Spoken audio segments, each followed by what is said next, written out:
Hello, once again, Kenny Jacobs from Bloomington, Illinois. I'm going to do another video this evening talking about current events as it relates to Bible prophecy. Real quickly, I'm going to do just a quick little earthquake update. Within the last 24 hours, there have been 26 earthquakes around the world of 4.0 or higher. 5 of which are 5.0 or higher. The highest so far today has been a 5.4 in Japan. But there's, again, the earthquake activity. I didn't count the number of earthquakes when you count the 2.0s and up. But it's an unbelievable number of those we have every single day now. But I'm really tracking just the 4.0s and higher now because there's so many, and they seem to be increasing on a almost daily basis. So that's a quick earthquake report. Let's go ahead and get into a few other news stories from today. I am going to try to keep this video short tonight. There's a curfew or a state of emergency in Ferguson, Missouri now due to the civil unrest over the Michael Brown killing, the unarmed teen that was killed by the Missouri police. InfoWars with Alex Jones was there, and they saw a martial law area set up. Again, you can see all the militarized police equipment around, and so I saw some interesting statistics about that today. In 1990, the United States government gave local police forces $1 million worth of militarized equipment. 1990, $1 million. In 2013, the U.S. government gave local police forces nearly $450 million worth of military-style equipment. That's obviously quite an increase, and that's why we're seeing Humvees and armored vehicles and just military-style police forces now. They're preparing for civil unrest, and we're seeing that happen right now in Missouri. And all it's going to take is financial collapse or natural catastrophe or something, and civil unrest can take off again on a larger scale, and the government can institute martial law. And they certainly are preparing for that. All right, let's cover a few more news stories. This is out of the Arutz Sheva today. Hamas rejects Egyptian ceasefire proposal and threatens a long war. Leading Hamas officials demand Israel accepts all their conditions. Threaten war of attrition if not. Again, need I remind you, everybody, that Hamas so far is big time losing this war with Israel. Yet they're the ones that keep trying to come up with all the demands. It doesn't make a whole lot of sense. But if they want a long war, they're going to be lucky to survive, because Israel can completely wipe out Hamas as soon as their patience wears out. Anyway, let's get into this story. Hamas has sounded a belligerent tone as negotiations for a long-term truce continue in Cairo. In a message posted on his Facebook page, Hamas's Foreign Affairs Chief Osama Hamdan said the Islamist terrorist group rejects the current Egyptian proposal and pledged a long war of attrition against Israel. Israel must accept the demands of Palestinian people or face a long war, he said. Other Hamas officials issued similar statements over the course of Saturday. The Facebook message was posted not long before a message on the Twitter account of the military wing of Hamas, the Ezzeddin al-Qassam brigades, in which the group vowed to continue its armed struggle. In a tweet, they said, "We are continuing our struggle. Allah is our goal. The Prophet is our leader. Jihad is our way. And death for Allah is our most exalted wish." And again, if they want to keep fighting Israel, they're going to get their chance to die for their false god, their satanically inspired Allah. Let's go on down. Meanwhile, speaking to Al Jazeera, Hamas's Qatar-based leader Khalid Mashal blamed Israel for starting the recent fighting in Gaza. "This is a battle we have not chosen to fight. It was forced upon us," Mashal said. "It was the Israeli occupation that started the aggression. It brought the events that happened 2 months ago in the West Bank to Gaza for its own domestic calculations. It wanted to take revenge on Hamas and the Palestinian people in Gaza. We have defended ourselves." Wow. This war started because of rockets that Hamas was firing into Israel. They fired first.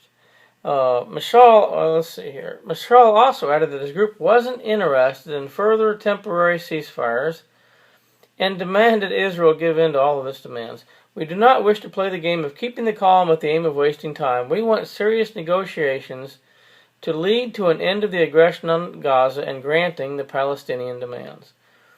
Mashal emphasized that Hamas was not willing to drop a single one of its demands, including the opening of air and seaports and the total lifting of all restrictions on imports into Gaza, which Israel has leveled in order to prevent the smuggling of weapons. Well, I would much rather see Israel just retake Gaza and make Gaza Israel. It's their land anyway. They gave it up in the Oslo Accords for peace, and it hasn't resulted in peace. All right, and again, obviously Hamas, and neither do any of the other radical Islamic groups from anywhere in the Middle East. They do not want peace, and they keep admitting that they do not want peace. So why we keep trusting that they do is just beyond me. I don't understand it. And why is the world continually coming up against Israel for defending themselves? All right, so hey, Abbas is supposed to be the voice of reason, so to speak, and the more moderate of the, I guess, of the Palestinians. And I just didn't mean to shut that down. Here we go. Here's an article. Abbas's Fatah declares a return of terror against Israel.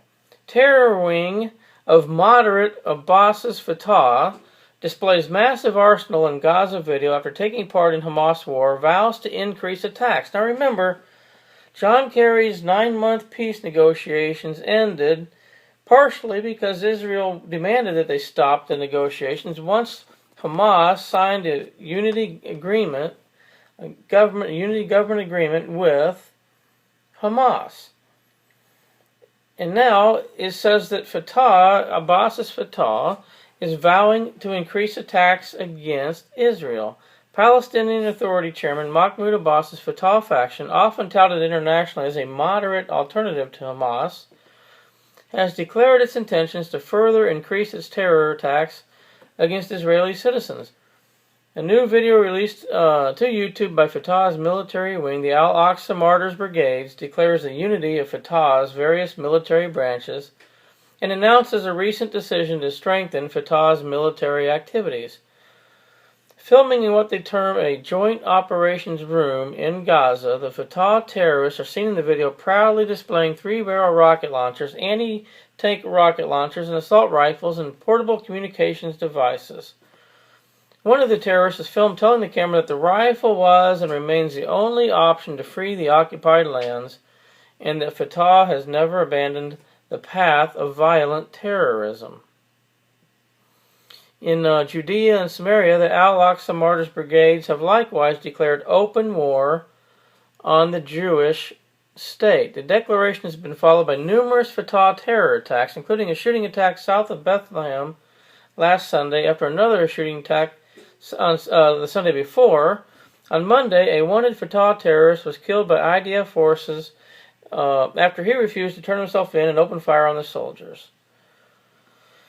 Let's see here. Fatah's position is in line with the Palestinian Liberation Organization's Charter of 1968, which calls for armed struggle and armed revolution, declaring armed struggle is the only way to liberate Palestine and calling on local Arabs to be prepared for the armed struggle. Following the charter, the PLO and Fatah were defined internationally as terror organizations, a status which was removed during the 1993 Oslo Accords process. All right. Again, just another more proof that the Palestinians they do not want peace with Israel. They don't even want a two-state solution. They want to eliminate the Jewish people. They want to eliminate Israel. Again, refer to Psalm 83. And again, Fatah supposedly and Abbas moderate, so to speak.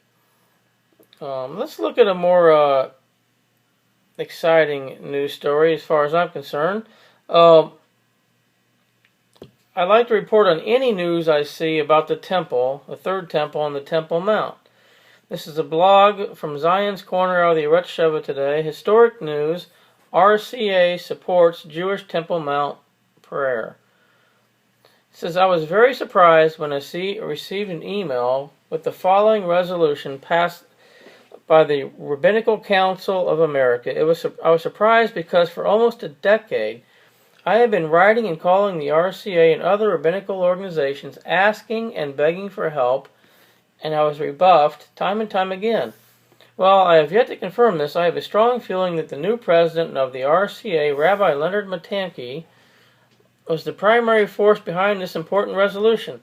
I have no doubt that under the leadership of this rabbi, the RCA will continue to show support for the Jewish rights on the Temple Mount and eventually become full partners in the process to rebuild the Holy Temple. I would like to take this opportunity to once again urge the public to continue to take part in the process of strengthening Jewish rights on the Temple Mount that will lead to the rebuilding of our Holy Temple. Please consider lending your support to the Temple Institutes to complete the architectural designs for the third Holy Temple.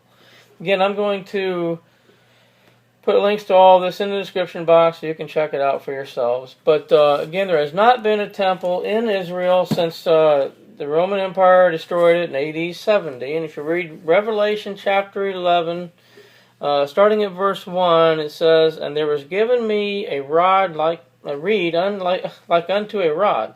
And the angel stood, saying, Arise, and measure the temple of God, and the altar, and them that worship therein. But the court which is without the temple leave out, and measure it not, for it is given unto the Gentiles, and the holy city shall they tread under foot 42 months. 42 months is 3.5 years of the final 7-year period of time, again known as the time of Jacob's trouble in the last days. And there has not been a temple since AD 70, and we're now hearing more and more and more about the Jewish people looking to have more rights on the Temple Mount and preparing to build their third temple. And we're going to keep hearing more and more about peace. And again, as they say, peace and safety, sudden destruction is going to come upon them. 1 Thessalonians 5:3 says. But here's an article out of the Times of Israel today. Thousands of Israelis call for dialogue at a Tel Aviv peace rally. Again, you can see people are wanting peace. The Israeli people are wanting peace. I'm sure the Palestinian people, who are not radical terrorists, are wanting peace.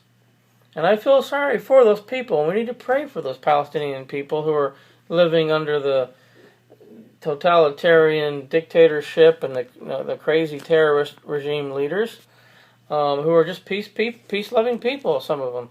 And we need to pray for them. But unfortunately, all these calls for peace are not going to result in peace. But here we go. Thousands of Israelis call for peace. Protesters hold signs saying, Jews and Arabs refuse to be enemies. Renowned author decries growing radicalism in Israeli society. Whatever that means. I don't know of a lot of radical terrorists from Israel. But let's go on. Over 10,000 people assembled in Tel Aviv's Rabin Square Saturday night for the largest pro-peace rally the country has seen since the start of the war in Gaza in early July. Protesters held signs that read, Jews and Arabs refuse to be enemies. When there is no peace, war comes, and yes to a diplomatic solution. The event was attended by Meretz party leader Zehava Galon, Hadash party leader Mohammed Baraka, renowned author David Grossman, and was organized by Peace Now.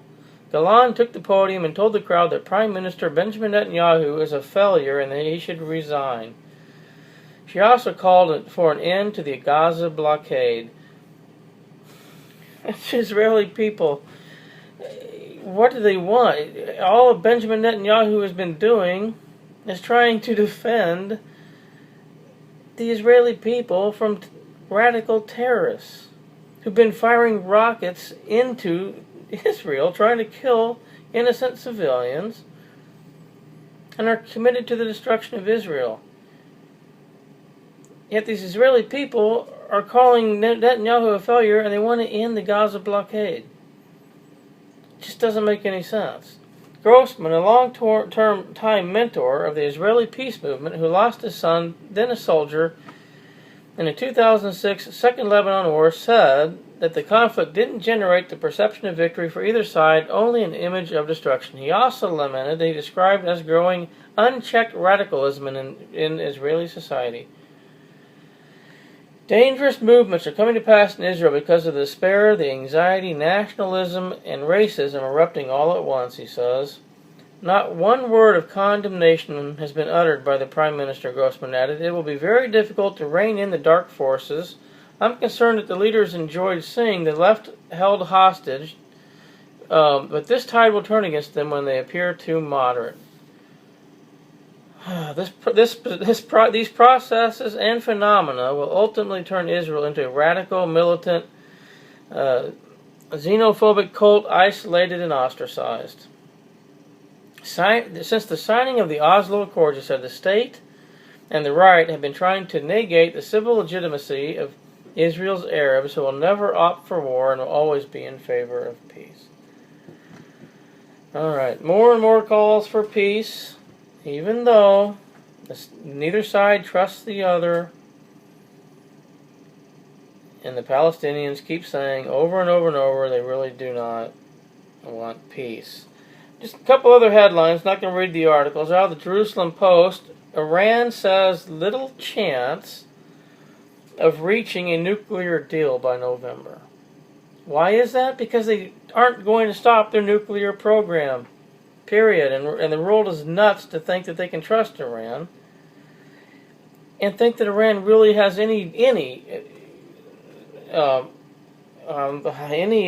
real desire to stop that. They are going to build a nuclear weapon. They want to wipe out Israel. They want to wipe out America. And their buddy in North Korea, Kim Jong-un, feels the same way. We are headed towards some war. There is no question about it.